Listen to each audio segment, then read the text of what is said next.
মনে করে এমন হইলে কেমন হইতো, আমরা ব্যাকে মিলি এরকম মানে করো ঘাসের মধ্যে শুয়ে গেলাম, আমাকে কারো ঘর বাড়ি নাই, খাট পালঙ্ক নাই। হ্যাঁ, এরকম হইলে খুবই যন্ত্রণা হইতো। বুঝলে? এরকম যদি হইতো তাহলে খুব যন্ত্রণার হইতো। কেন? শোনো, মানুষ বাদে যত পশু পাখি আছে তারা তো প্রায় একই রকম জীবনযাপন কাটায়। আর তোমার প্রতিদিন ঘাসের উপরে শুয়ে থাকতে বিরক্ত লাগবো না? আচ্ছা, জীব জন্তু জানোয়ারের কথা নয় বাদে দিলাম, এই যে পোকামাকড় এগুলোর জন্য তো তুমি অতিষ্ঠ হয়ে যাবা। তাছাড়া ঝড় বৃষ্টি যদি নামে তাহলে তো কোনো কথাই নাই, তখন তুমি কি করবা? এটা খুব বিরক্তির বিষয় না কও তো? এই কি রে, তুমি তো দেখি প্রেমিকা হিসেবে খুবই আনরোমান্টিক, তোমার তো কল্পনা শক্তি খুবই দুর্বল না? কল্পনা যদি করতে হয় তাহলে ভালো কিছু কল্পনা করা দরকার।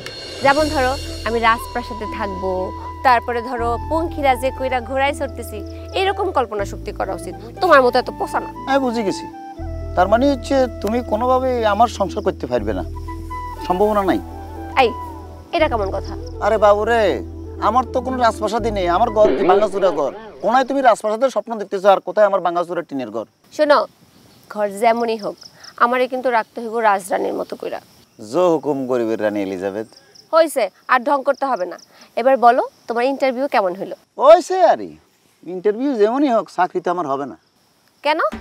কেন আবার কি, সেটা তুমিও জানো আমিও জানি। তবে পরাজয় মানে না বীর, যতদিন দেহে আছে শ্বাস আমি দিয়ে যাবো ইন্টারভিউ। সিরিয়াস একটা কথা বলতেছি, তার মধ্যে তুমি ফান করতেছো। আমি কোনায় যাবো আমার বলবে? আমি যখন তোমাকে কোনো লজিকে কথা বলি তখন বলো যে সবসময় খালি লজিকে কথা বলে, এখন যখন একটু উল্টা পান করতেছি তখন বলতেছি আবার পান করতেছি। আমি কোথায় যাবে?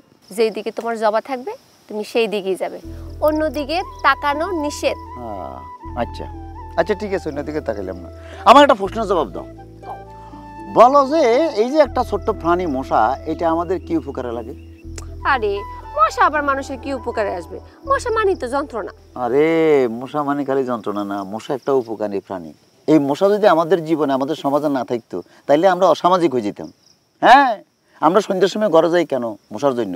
মশা যদি না থাকতো আমরা তো বনে বাজারে জঙ্গলে ঘুরে বেড়াইতাম। মশার যন্ত্রণায় আমরা থাকি না জঙ্গলে, আমরা জঙ্গলে বসি না, এজন্য আমরা বাড়িতে চলে যাই। মানুষকে সামাজিক বানাইছে মশা। এখন কেমন লাগে? হ্যাঁ,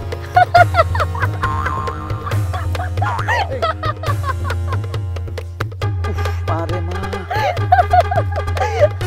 এই হাসো না, হাসো কি? তুমি হাসির কাণ্ড করলে কি আমি হাসবো না? আমি কাঁদবো।